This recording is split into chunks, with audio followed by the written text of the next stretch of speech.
William Byron dominates Darlington, but at the end of the day, it's all about Denny. This is our top story on this edition of Fast Talk. Fast Talk is presented by Toyota. For the latest Toyota Gazoo racing information, visit tgrna.com. And by Sunoco. From NASCAR to your car, Sunoco Fuel helps your car reach peak performance. Now, here's the host of Fast Talk, Doug Rice. It was a big day on Throwback Weekend for Denny Hamlin at Darlington Raceway as he captured career win number 56. Gets him out of a tie with Rusty Wallace in that category, and also back-to-back wins for just the third time in his career. So a big day for Denny Hamlin and a day of bitter disappointment for William Byron. Alexis, William Byron led 243 laps, but he didn't lead the last one. Yeah, the talk for much of the first half of the race was, are we going to see a perfect race? Something I don't think that has happened since like Jeff Burton did it at New Hampshire in 2000. Unfortunately for William Byron and for Hendrick Motorsports, that didn't come to be, with some things happening on the racetrack and pit cycles kind of getting jumbled upside down.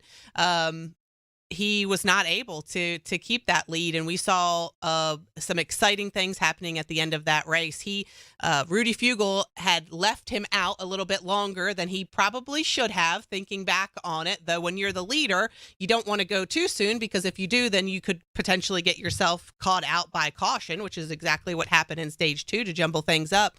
But when it was all said and done, Denny Hamlin's pit crew is really what got the victory yesterday at Darlington. Denny Hamlin led twice for a total of 10 laps, of course, the last one being the most important. Brad Gilly, it's ironic to me a little bit that these races, sometimes the worst place to be late in a race is the leader. Yeah, that's true, because everyone gets to react to you, or everyone else gets to change their strategy based on what they're doing versus you. And if you're the leader, to Alexis' point, for Rudy Fugle, staying out later helped them in a prior stage. When the wheel nut came off of Brad Keselowski's car and a caution came out, that was the advantage to William Byron. When you're in the final stage of the race and people start short pitting, boy, that's a tough spot to be in, because you don't want to get caught by a potential caution. But on the other hand, you don't want to get caught by the rest of the field, because they are faster than you with fresher tires. And ultimately, that's what happened. They got caught by the rest of the field. But it's a hard place to be, because it's real easy to say, well, I'm going to do what you're not doing. It's a harder thing to say, we've set the bar today, now we have to continue to raise it. Tough spot to be in sometimes as the leader late in a race. There's always crowd reaction when you hear the introductions of the drivers. Some of them get the polite, and then others, it's a chorus of boos. And then you introduce some other drivers and they get a lot of cheers. Denny Hamlin realizes he's a bit polarizing. You love getting, excitement out of the people. You like making them feel a sort of way, whatever way that might be, positive or negative. It's good to know that you have that effect on someone. And so, I don't know. It's I love the fans. They don't really love me that much, but I think it's just my personality, and I understand that, and I bring it upon myself most times, but I love it, and I love the reaction that I get out of people. Alexis, I think he's honest about that. I don't know that Denny needs the adoration, so to speak. Yeah, I think he's 1,000% honest when he says those things. I mean, if you have spent any time with him, or if you've listened to his podcast, those things don't bother him. They seem to roll off, his back, which is a good thing, because if you were anywhere near the broadcast yesterday, or, in Darlington proper, you probably heard the boos when he got out of his number 11 race car at the end of the race. But I also think, to a certain extent, it fuels him. So it doesn't bother him, but I think it also fuels him. He came out with the flag last week. Obviously, we found out a little bit later that a fan had gifted it to him. But Denny Hamlin, the 11 against the world, he is that. I think he kind of personifies that. And seeing how he reacts to the boos or doesn't react, I think is, just showcases that. Brad Gilly, the thing I enjoy about that is he owns it. He does. And I will agree, he doesn't need the adoration, but I do think he needs the attention. Look, for a long time, Denny Hamlin spent most of his career largely, I don't want to say unnoticed. That's a bit extreme. But here's a guy who was winning multiple races a year, but then you would see him show up in souvenir sales. You would see him show up in, metrics that measure exposure and all of that. And they weren't even top 10 on the list. I mean, it was weird to see that it was literally just indifferent to a guy who was going out there winning races. And I'm sure after a certain point, you're like, hey, look at me. Here's a guy who was contending for championships and doing a lot of different things throughout really all of his career. And but now I think he enjoys the attention. He embraces it. One thing I do think is turning, though. I feel like Denny for the last couple of years made himself unlikable. Now I feel like he's making himself polarizing. And that's a good thing, because that means now you have people on your side and you have people against you. That's a fun debate to have. He's turning a lot of people to the positive.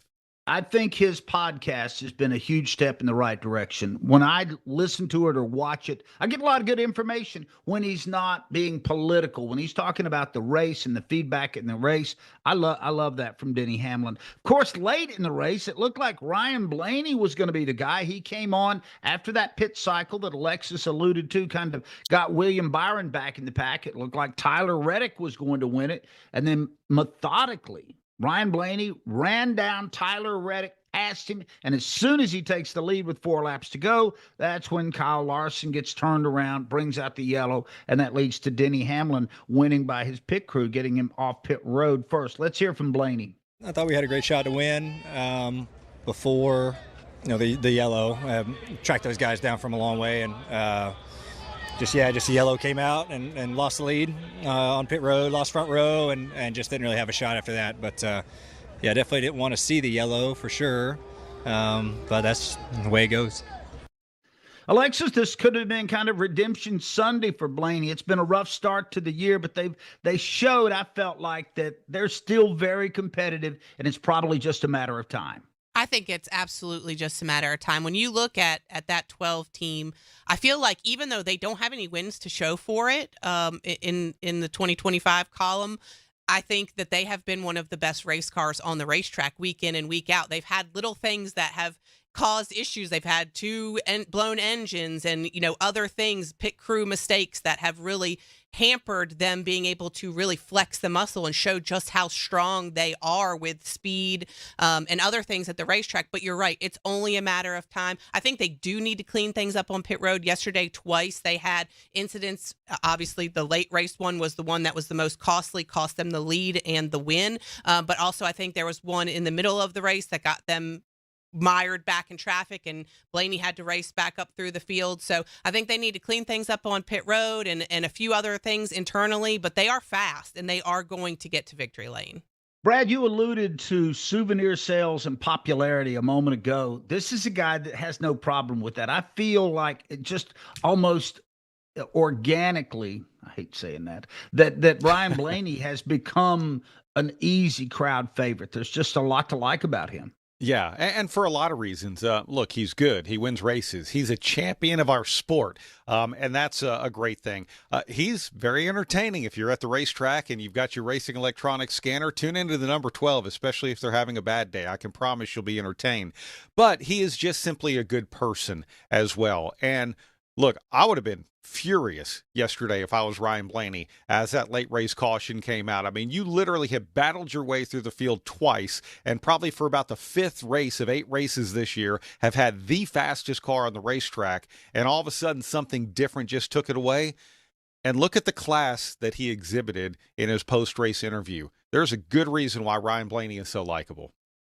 So William Byron got the season off to a great start. He won back-to-back Daytona 500s. Not a lot of reason to feel sorry for him. But yesterday, he almost threw a no-hitter at the circuit with his performance at Darlington. He wound up leading, I think it was 243 laps. That's an incredible amount, Alexis. But he came up short. Let's hear from him. It stings right now for sure. But, I'm just – again, really proud of the fact that we can have that dominant of a race, and it was looking good. So we just gotta keep that up, and it sucks the way that it played out, but at the same time, I was happy with our pit stop there in the last one and being able to rebound and have a shot. So just got to look at everything and review it and hopefully be a little bit better. They did rebound to a runner-up finish. That's usually not that much reason to be disappointed, but I get it. Alexis, this is not a team, though. This is not like, say, it had been Ricky Stenhouse Jr. that led all day long and at the end got the rug pulled out from under him, and you're going like, that'll never happen again. You know William Byron's going to be back up there again, don't you? Yeah, for sure. I mean, I think, you look at their season so far, clearly it's been a great one. They have the points lead by 49 points over Denny Hamlin for the regular season points. Yesterday, they finished first in both stages, collected a ton of points. They're strong week in and week out, and I think they're always somebody that you have to look at as being a contender no matter where we go. Yes, it was unfortunate. I think there was some people that probably thought, okay, well, if we're going to see a race that is dominated this much, they say, puts on a snooze fest, all of those things. When you talk about a driver who leads that many laps, it would have been cool to kind of see a historic moment of him going and doing a quote unquote no hitter. But when we knew that wasn't going to happen, you do feel bad for him, but at the same time, he collected a ton of points and had a great day. So yes, it's a little bit upsetting if you're a 24 fan and a William Byron fan that it didn't make it happen yesterday, but also he's got fast race cars and he's having a heck of a season. So you got to be feeling pretty good about that. Subject of snooze fest, I imagine that the Fox broadcast team was glad to have Kyle and Richard Petty in the booth for about no kidding. Yeah. And a sleeveless Greg Biffle. By the way, that was awesome. Biffle talking about his relief efforts in Western North Carolina. Really good stuff. I applaud Fox for filling in the gaps in what could have been a really, really long day. Let's give you the Toyota Performance Report. Of course, it was a pretty good one. They were heavy in the single digits. Denny Hamlin wins it. Christopher Bell was third. Fourth goes to Tyler Reddick. Ty Gibbs, way to go, Ty. He finally got out of the ditch, had a top 10 finish. He was ninth. 16th to Eric Jones. 21st to Bubba Wallace. Chase Briscoe was 28th. And 34th belongs to Riley Herbst. And that is our Toyota Performance Report. For the latest Toyota Gazoo racing information, visit tgrna.com. We'll be right back. This is the sound of a Toyota Cup car. And this is the sound of a Toyota Top Fuel dragster. This is the sound of a Toyota GR Supra deep in a drift. And this is the sound of Denny Hamlin celebrating after stuffing the competition. You in? Get up to speed at tgrna.com. Toyota, let's go places. NASCAR is a registered trademark of the National Association for Stock Car Auto Racing, LLC. When it comes to maintaining your engine to run at peak performance, trust Z-Max Micro Lubricant. Z-Max soaks into metal, so it's easy to add to your oil or gas to disperse carbon buildup in your engine, fuel system, and transmission. Protect your vehicle's engine to the max with Z-Max. Check us out at zmax.com or visit us on Facebook and Twitter to find out more about our full line of products. Remember the name Z-Max for your car, big rig, small engines, firearms, and more. That's Z-Max Micro Lubricant. I'm Alex Bowman, and you're listening to Fast Talk on the Performance Racing Network.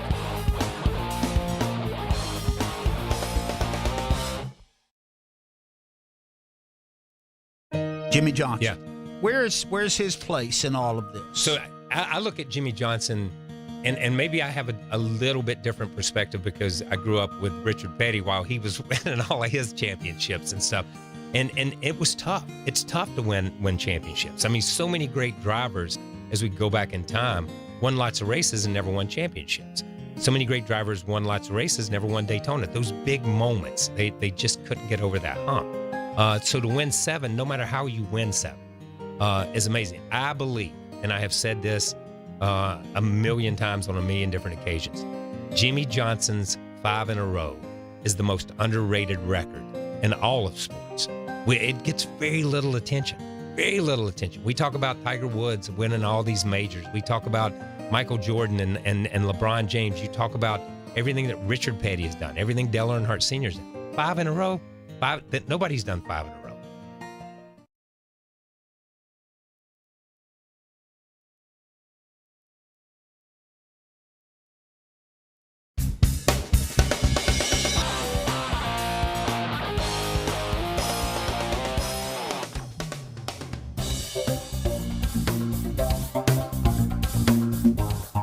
Welcome back to Fast Talk. Doug Rice, Alexis Erickson, and Brad Gilley with you. And let's talk a little bit about this chatter now that's around Denny Hamlin. This was his 56th career win. Breaks the tie that he had on 11th place with Rusty Wallace, who's now got 55. You know, Rusty's just gritting his teeth right now. So Denny continues to mount impressive numbers. He is in second place in NASCAR Cup Series points right now after his win. Back-to-back wins at Darlington. Brad, do you want to jump on the bandwagon bus for Denny Hamlin finally winning a title? It's coming by and it's really slow right now. No, I wouldn't jump on after 8 races, jump on any bandwagon bus for anyone winning a title. I will, however, jump on the bandwagon bus for Denny Hamlin getting 60 career victories. And we talked about it last week when he got 55. Well, now 56 seems that much closer, that he only needs 4 more. And I think a lot of people are even talking about, look, he just passed Rusty Wallace. Next on the list is Kevin Harvick. And he's not too far away from that. And if he continues this trend of winning, maybe that happens this year. That might be a big, bold statement to make, but I would be willing to jump on that bus. I'm not willing to jump on a championship bus right now. All right, Alexis, I've got extra tickets for the Denny Hamlin Championship bandwagon bus. Do you want to buy one? Not right now. I mean, I agree with Brad wholeheartedly that it's way too early in the season to jump on anybody's bandwagon bus. I will say last week when the question was posed whether or not Denny would get to 60 wins, I said I didn't think that it was going to happen because of his age and, you know, just what we have seen as far as the trends are concerned with drivers in that part of their career. Now, obviously, he followed it up with another win, and so I'm thinking, ooh, I don't know, maybe I need to go back on that. And I think he probably wants to get to 61 wins. I know 60 has been the number he said, but I think 61 would actually pass Harvick on the list instead of tie Harvick on the list. So, you know, I'm changing my tune a little bit on whether or not he can do that, but I still am not sure it's going to be such an easy feat. All right, Brad, I don't normally ask what we want to see as far as picking favorites and who do you like. Do you want to see Denny get a championship before he exits stage left, or is he going to be relegated to Mark Martin land? Again, and I hate to compare him to Mark Martin because I really like Mark Martin. I'm not saying I don't like him, but no, wow, that's again, saying a lot. In the spirit of cheering on good storylines, I don't know for me that is necessarily a great storyline. And maybe, you know, it might be able to take away some of my snark if he ends up doing it when it comes to Denny. But I think the good storyline for me to cheer on, again, is going to that next mark, that 60 wins, or to Alexis' point, that 61 wins. Heck, maybe he can catch Kyle Busch, you know, and grab a few more. Kyle Busch, of course, I still don't think is done winning, so that target's going to move just a little bit. But I feel like that's a good storyline. I do feel like a good storyline, however, in Denny's favor. Get him in the championship 4. That to me would be a good storyline because then, man, that is going to be the one thing that's talked about. And so I would root for that storyline. How about that? I like that, but here I think those storylines run dual to what you're saying. If he gets to 60, then we're automatically going to be piling on and talking about winning that title. Where do you stand on this, Alexis? Yeah, I mean, I think I would like to see him win. I mean, when you think about somebody who has done a lot of great things in our sport, and that's the pinnacle, right? Yes, everybody says, and even I think Denny on occasion has said, you know, these wins mean more than championships, most likely because he doesn't yet have that championship. But I just feel like when you're talking about someone who has done as much as he has done and has won as much as he has won, I think personally it would be a good story for him to finally conquer, you know, that beast, to get that monkey off his back, to finally make it, you know, to holding up that cup trophy. I think that would be a good story. I would like to see that. I'm sure, judging off of what we heard in the grandstands yesterday after he got out of his car, maybe I'm, you know, alone on the mountain as far as that thinking is concerned. But I think he could go down with a championship, and even without, but definitely with a championship, as one of the greatest of our sport. So I think that would be great. Did you want to tack onto that? It's funny, like again, I think Hamlin is turning some people around, but my gosh, that would be amazing. It would be a really good story to see him a part of that championship four at the end of the season. And, just look, this is a great story to ride. And like I said before, Denny has now made himself polarizing, which makes it fun because you either want to root for him or you want to root against him. And I don't think that there is any in between. If you're familiar with the comic strip Charlie Brown, Charlie always wants to kick a football. His good friend Lucy, who I question her, I think she's not a nice person, always pulls the football away when Charlie Brown gets ready to kick it. He is yet to ever kick the doggone football. I feel it's almost Denny Hamlin in the Charlie Brown thing. He's done all these other things, 3 Daytonas, all these other race wins, but he's not kicked the football yet. We'll see if he does. Kyle Larson stayed out on the track for a long time yesterday. We're going to talk about being 100 laps down and influencing the race next. From fueling NASCAR champions on the track for over 20 years to innovating 94 octane, the highest octane on the market. Performance is what Sunoco does. All Sunoco fuel at the pump meets the same top-tier standards as the fuel used in NASCAR. From the track to your tank, you can trust Sunoco to help your vehicle perform at its peak. Drivers, start your engine! Atlanta Motor Speedway is built for battles. High speeds, tight packs, dramatic finishes. Crossover move! They're 3 wide for the lead!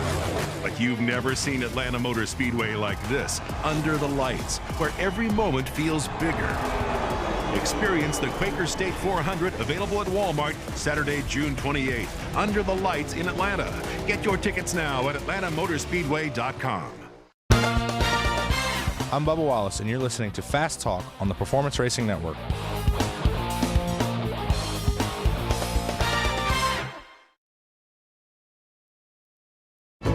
If you have a chance to make a difference in a kid's life, you need to take full advantage of that opportunity. For those kids to know somebody has their back, somebody is caring about them, thinking about them when they feel like nobody is. Anything that I can do now to support Speedway Children's Charities, I do because I've seen the work firsthand. We owe it to children, no matter where they come from. Unfortunately, there is no end to some of the terrible atrocities in our world. Speedway Children's Charities can feel really good that we are getting the most good out of every dollar that's given. At Speedway Children's Charities, our mission is simple. Help every child we can. Because all children deserve joy and hope and love. And if one child is still in need, then there's still work to do. Because their future is our future. And there's still so much they can teach us. Find out more at speedwaycharities.org.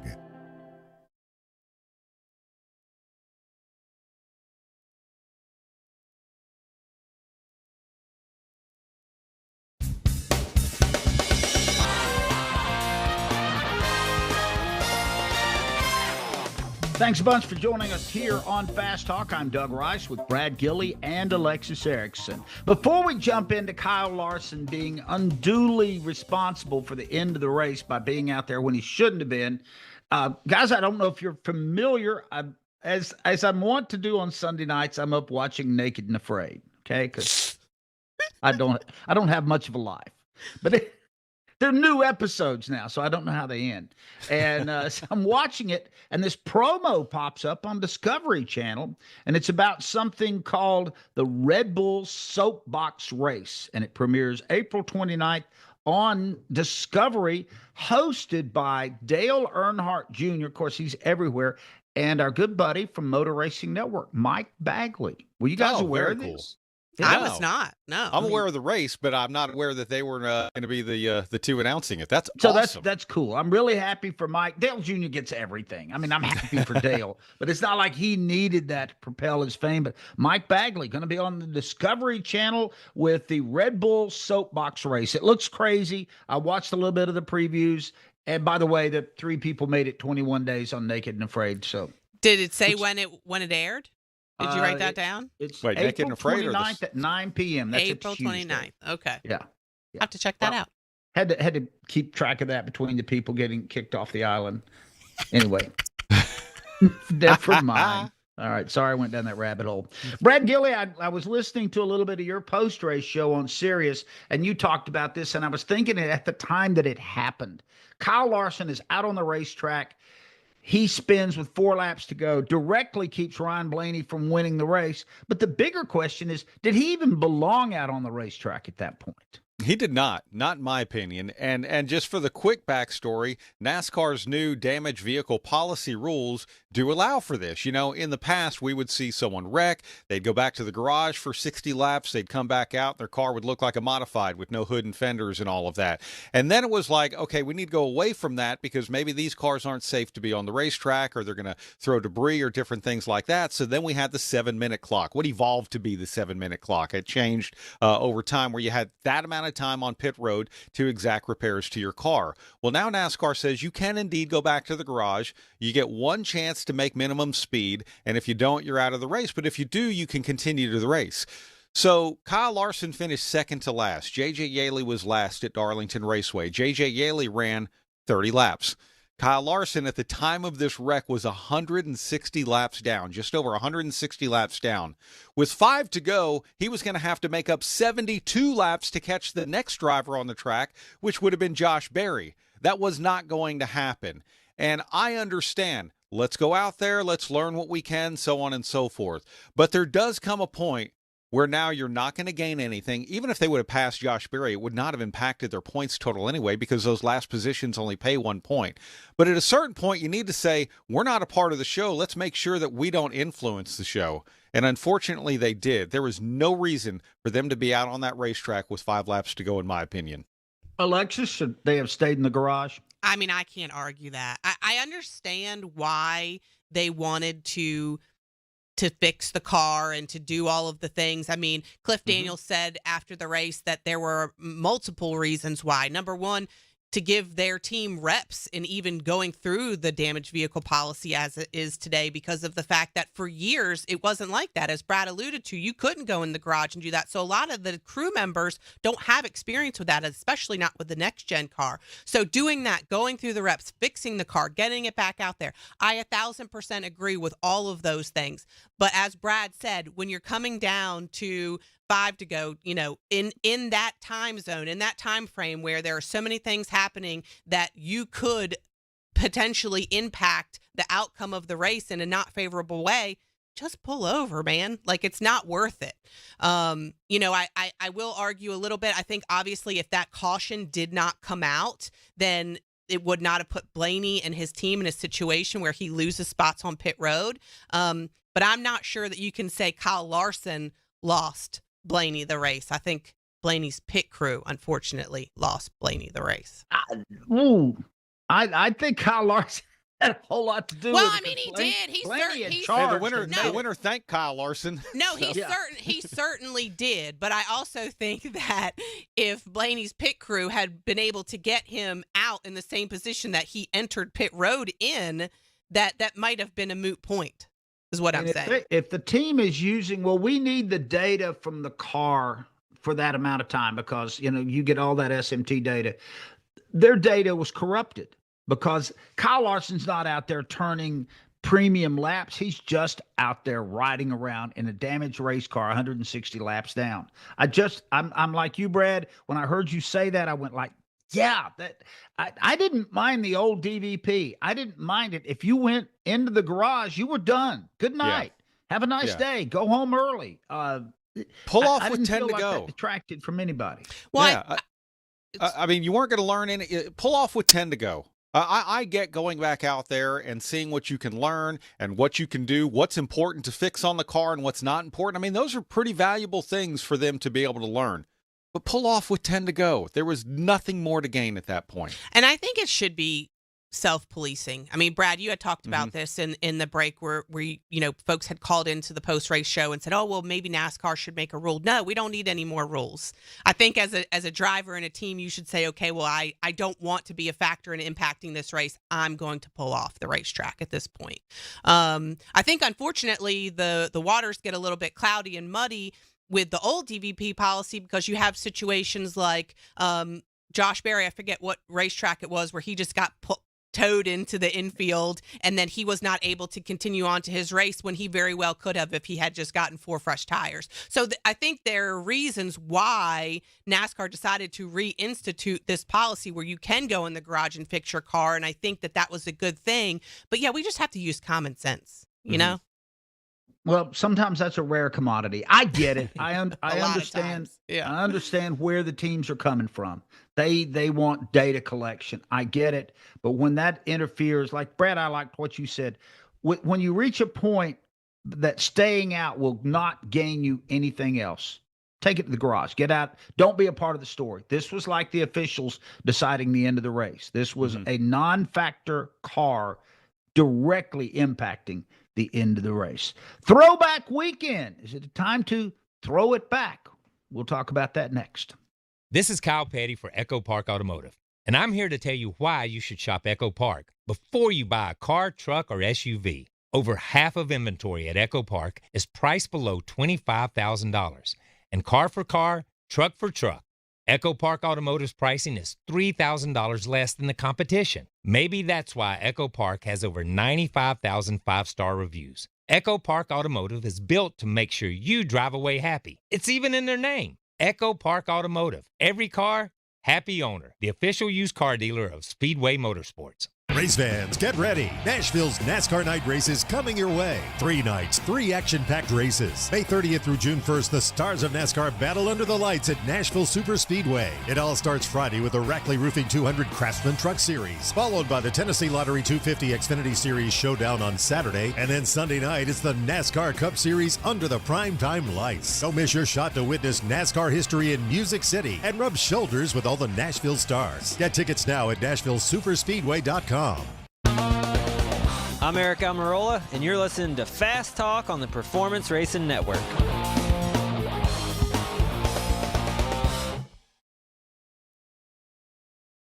I'm PRN's Doug Turnbull, co-host of the 5 to Go podcast, a weekly deep dive into 5 motorsports issues. Devin Kupka gives the Gen Z view. One thing that I've never seen before, when the cars got 4 wide, everybody stood up cheering. And championship-winning mechanic Dan Elliott leans on his decades in the garage and promoting. Unless everybody is aware of the rules, then no, it's not fair for everyone. Listen to the 5 to Go podcast on GoPRN.com and subscribe on Apple and Spotify. Denny Hamlin slides up. He gets into the fence a little bit off of turn 3. We will see if he is able to sustain that. So suddenly things change dramatically. It was the 2 youngsters for JGR. Now it's the veterans that are occupying the top 2 spots in turn 3.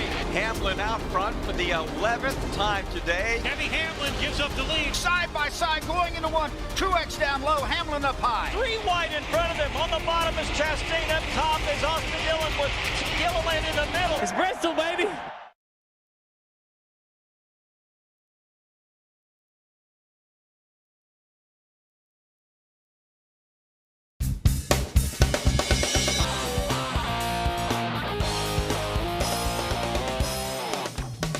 Appreciate you being here with us on Fast Talk. I vividly remember the first time they had Throwback Weekend at Darlington.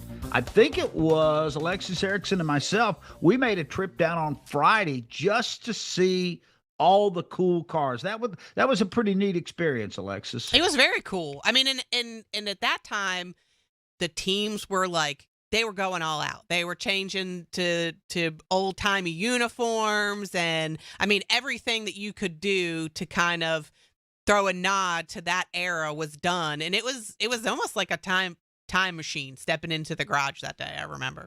Eric Almirola even did a throwback facial hair thing, Brad, to where he had Richard Petty's one-time Fu Manchu going. Yeah, he did. Kyle Larson looked like Kyle Petty with a wig and a mustache and a bunch of fun things and all of that. And ironically, is that the proper use of this? The race-winning driver Carl Edwards that weekend was not in a throwback car.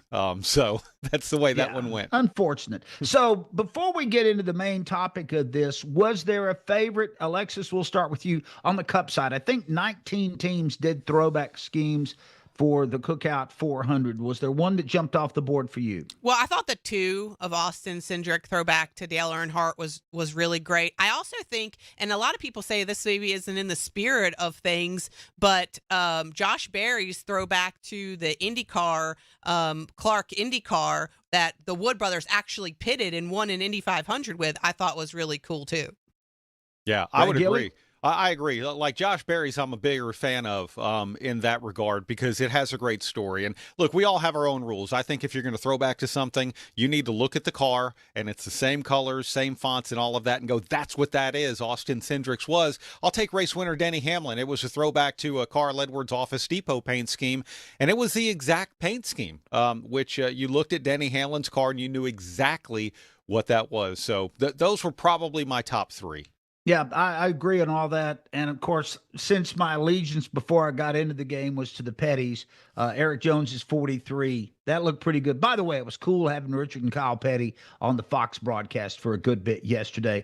All that being said, we did throwback weekend, but there are drivers, I think Chase Elliott among them, Kyle Busch, that think that the throwback weekend, Brad Gilley, has run its course, and we need to course correct here. Where are you on this? I think it has. In fact, and we've talked about this amongst ourselves before in just casual conversation. I felt it already had, but this was Darlington's 75th anniversary year. This is Darlington, so I get let's keep it going. And I know they've expanded things around it. With the NASCAR alumni thing, you see a lot of old drivers there and all of that.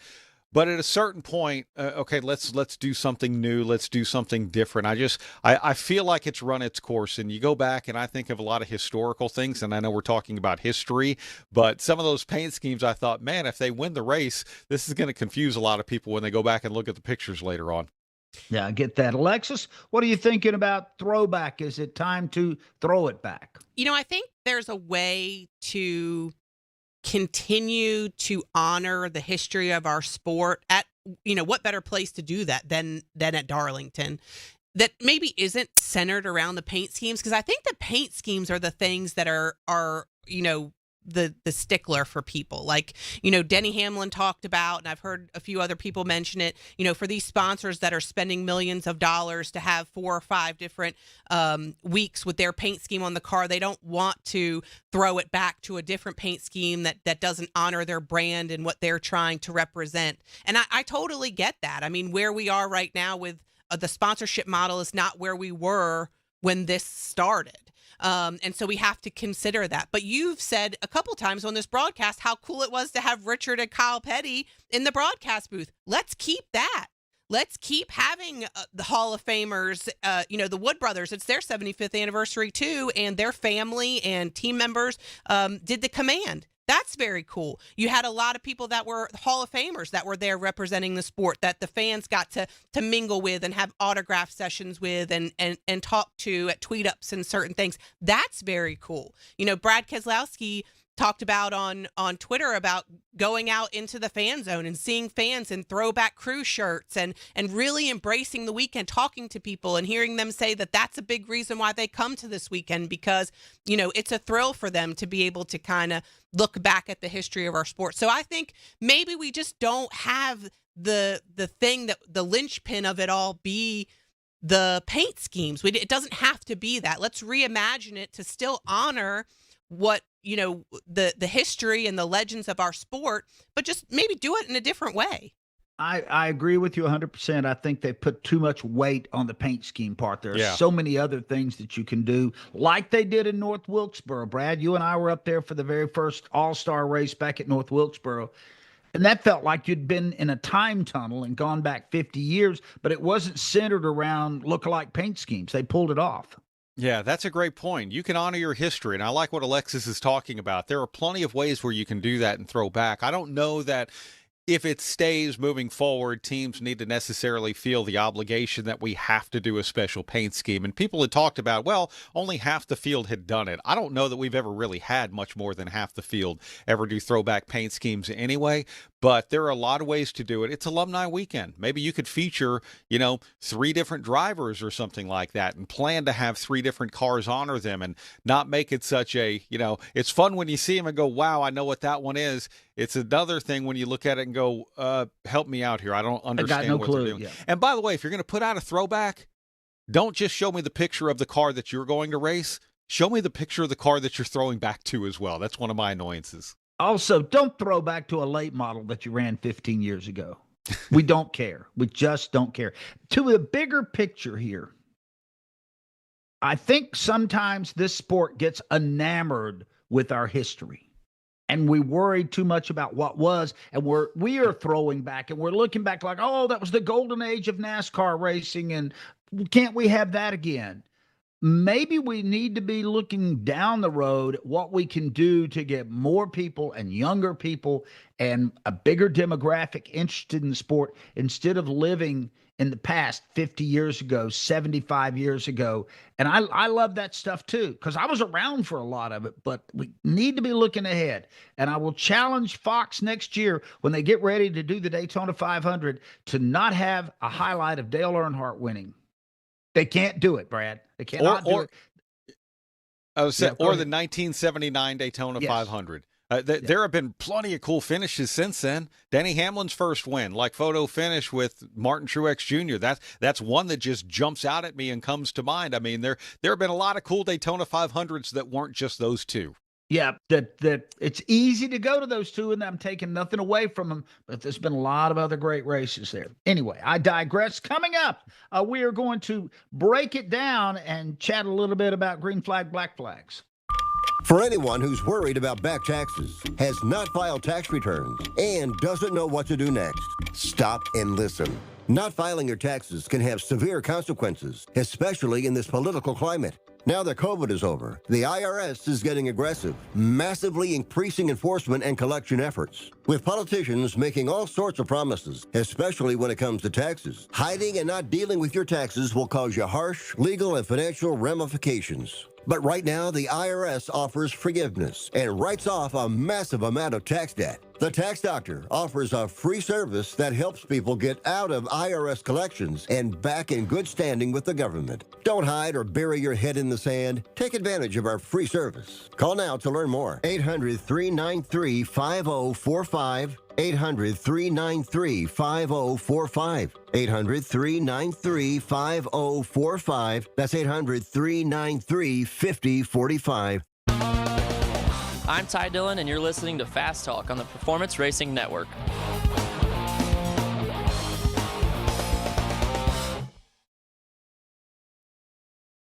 Time to pull down on the handle and start rolling them here at Las Vegas Motor Speedway. The green flag flies at the Atlanta Motor Speedway. We're about to contest the Coca-Cola 600. We're racing at Texas Motor Speedway. Now Keselowski goes way up the racetrack. Here comes Harrison Burton. He rockets to the lead. Trouble. Car goes around. It's Chris Buescher. Joey Logano battles to the outside. They come back to the start-finish line. Bubba Wallace looks inside. And now here's Byron. Takes a quick left to block him. They head back to one. Here goes Ross Chastain. He's going to the bottom of the racetrack. Bubba goes up. Blaney hits the outside wall off of turn 2. Can Christopher Bell do anything with him? He gets down to the bottom of the racetrack. Briscoe dives to the bottom of the racetrack. Side by side. They get loose. They spin. Now Tyler Reddick does the 360. So does Briscoe. Heading into turn number 7 as he wraps it around. The crowd is cheering for Daniel Suarez here on this final lap. Allmendinger gets into Alex Bowman. Ross Chastain back out to the front for the final time. This is PRN.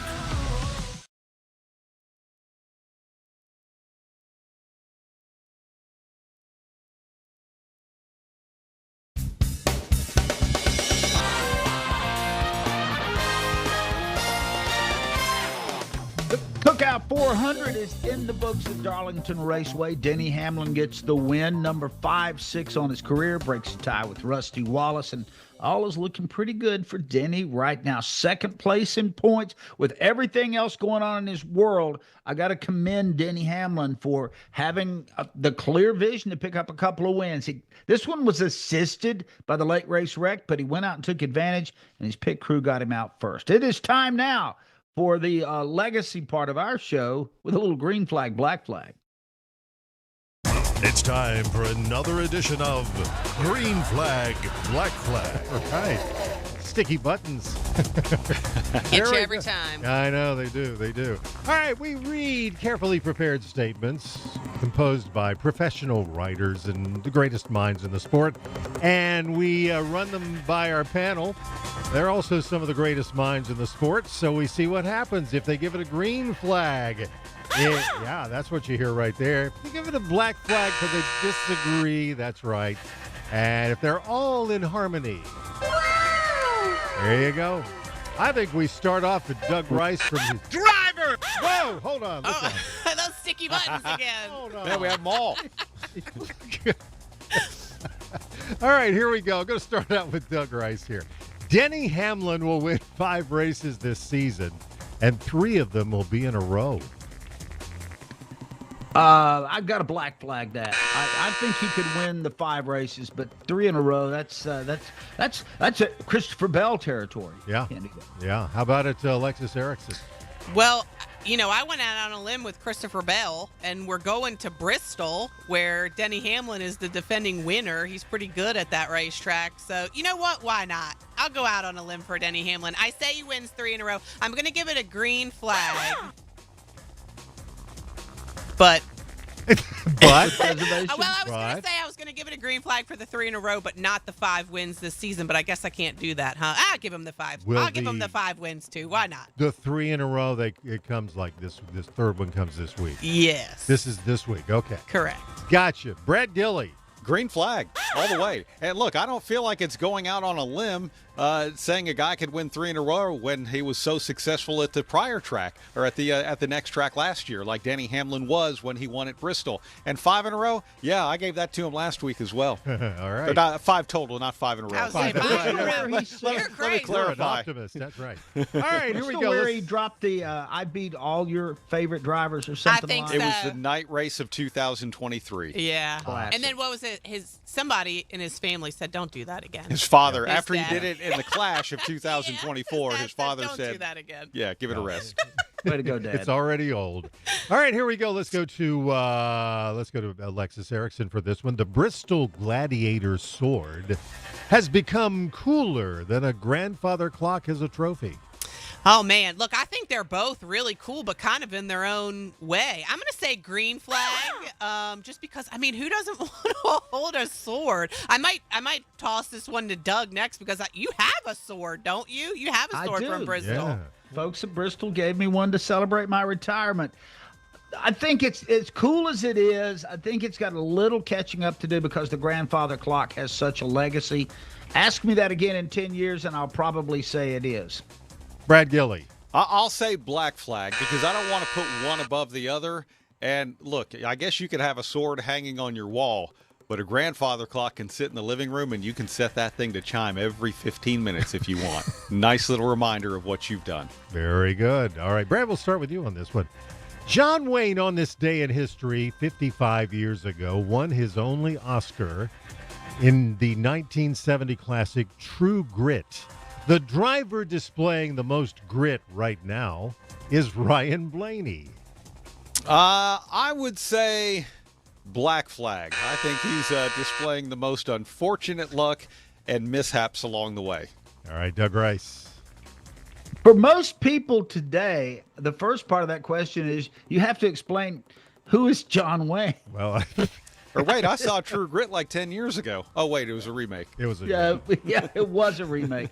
Black flag. No. No. Not Ryan? Who's No. showing the most true grit for you? The guy that won the race.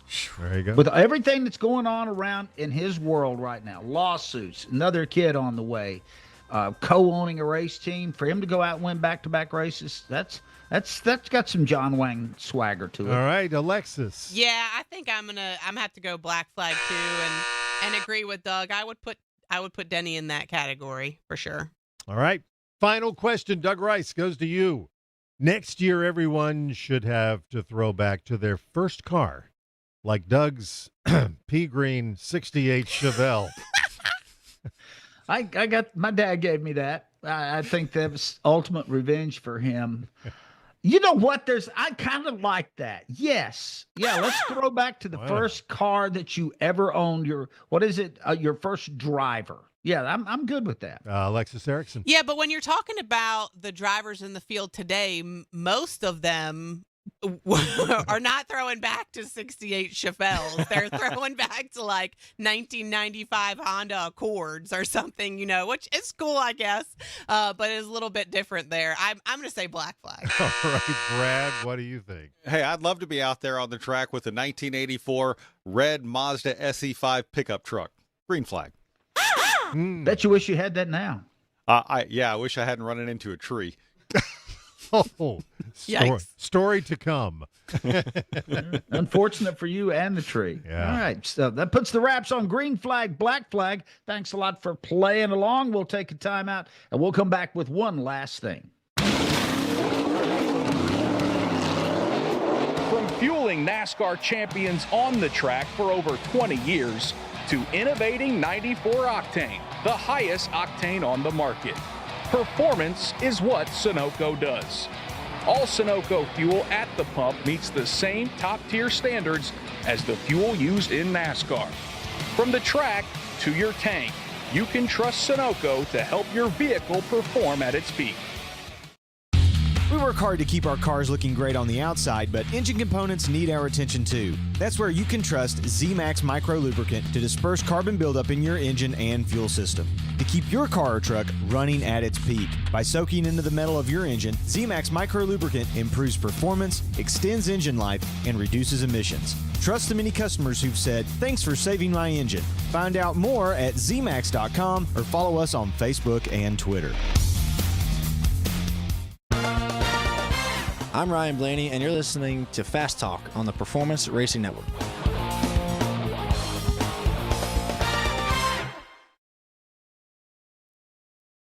Hi, it's PRN's Brad Gilley. Did you know you could take PRN with you anywhere? That's right. By downloading the PRN mobile app, you can listen to our live race broadcast from anywhere.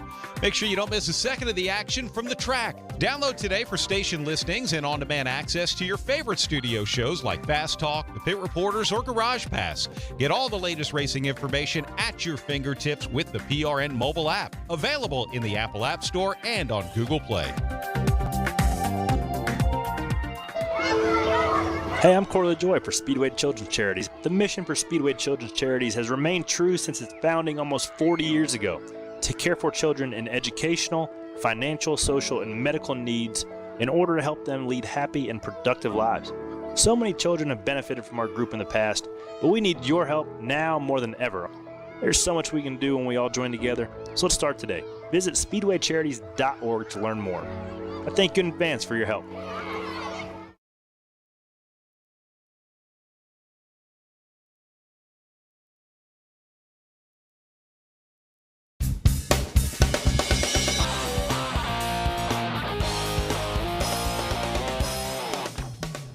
PRN. By the way, PRN will be very busy coming up as they will be heading up to Bristol Motor Speedway. Brad Gilley, you looking forward to sitting in the anchor chair for that one?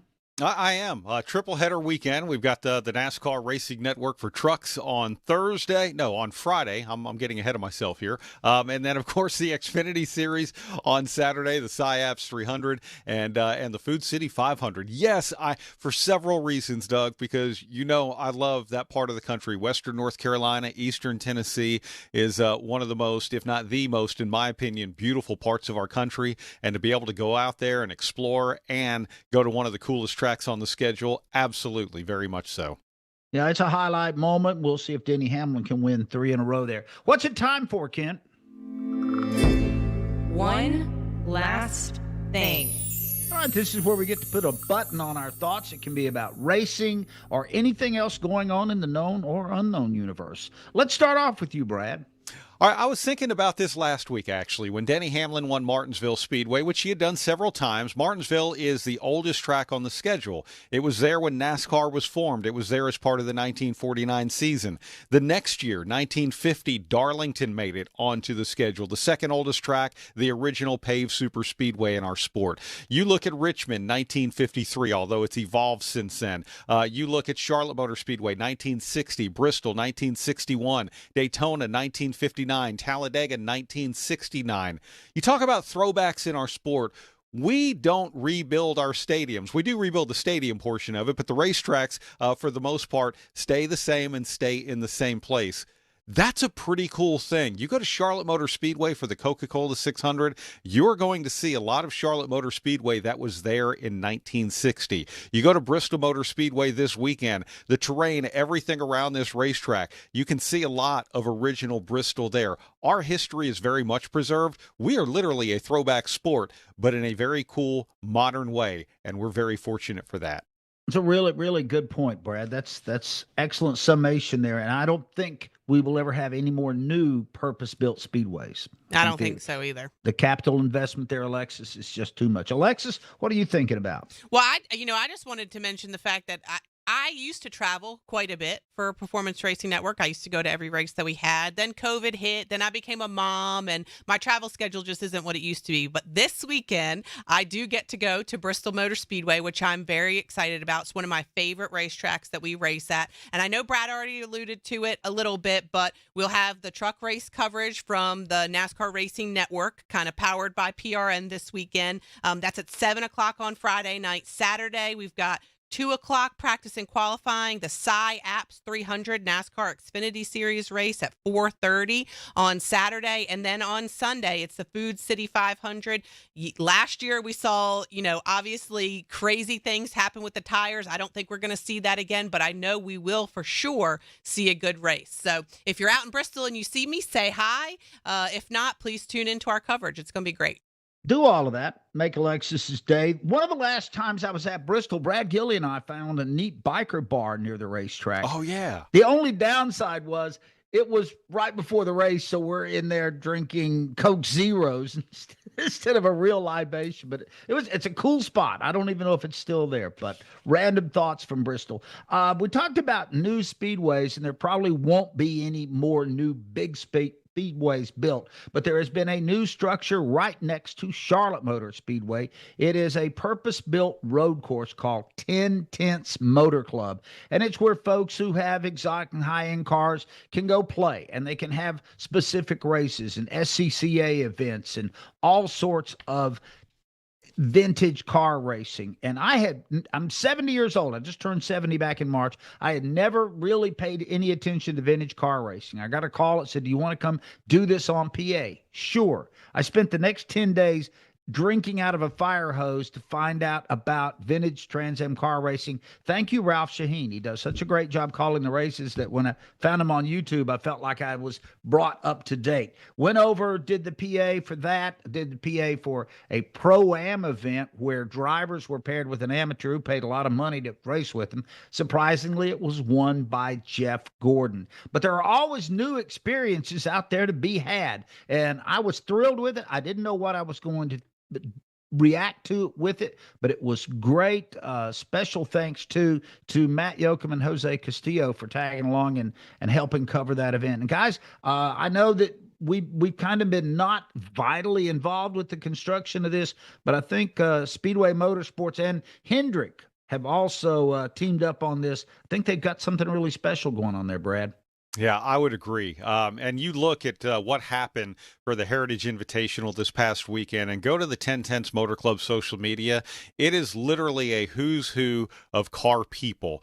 From the ones we know within our sport, the Ray Evernhams, the Jeff Gordons, people you mentioned, to people like Wayne Carini and Ed Bolian and Shmee and a lot of people you might see on YouTube or various car shows out there. I mean, for this inaugural event for 10 Tenths, I don't know that they could have done it any better, and I don't know that anyone was off the list. And looking at the amazing cars that were there, wow. I mean, it is truly something special that was built next to Charlotte Motor Speedway. The Friday portion was dedicated to the vintage Trans Am. Saturday was dedicated to a very, very high-end car show. So they have built on something special. But let's go ahead and, while we got about a half a minute here, predict Bristol this weekend. Alexis, we talked about Denny winning 3 in a row. Is this where he does it? Yeah, well, I said green flag and green flag, black flag, that he would win 3 in a row. And I think if he's going to do it, it's going to be this weekend. I mean, obviously, he is very good at Bristol Motor Speedway, and he already has 2 wins in a row. So if it's going to happen, it's going to happen this weekend. Brad Gilley. Blaney's luck turns around. Put that 12 in victory lane. Oh, man, thanks for taking that away from me. You can use it, too. I think the guy that dominated Darlington gets a W at Bristol. William Byron, man, that car has been pretty bulletproof all year long. Hey, thanks a lot to everybody that makes this show possible. We'll regroup next week with a whole bunch more Fast Talk. Fast Talk was presented by Toyota. For the latest Toyota Gazoo racing information, visit tgrna.com. And by Sunoco. From NASCAR to your car, Sunoco Fuel helps your car reach peak performance. This is PRN, the Performance Racing Network.